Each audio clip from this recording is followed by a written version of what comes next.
នៅពេលដែលលោកនេះហាក់ដូចជាបបងណាផ្កាយលើមេឃក៏លែងចាំងពន្លឺឲ្យឃើញផ្លូវដងហាមស្ទើរតែដាច់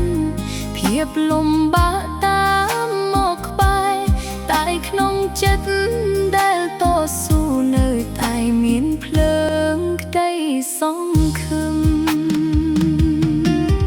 ទឹកភ្នែកដែលហូរចុះមិនមែនជាភាពបរិយាជ័យវាគឺជាសញ្ញានៃភាពរឹងមាំដែលអ្នកបានសាងទោះថ្ងៃនេះនឿយហត់ស្អែកនេះនឹងប្រសើរជាងព្រោះរាល់ជំហានដែលដើរគឺជាក្តីស្រមៃក្រោកឈរឡើងទោះបីជាពិបាកយ៉ាងណាអ្នកនៅមានខ្ញុំនៅមានក្តីសង្ឃឹមជានិច្ចភាពវងឹតមិនអាចឈ្នះ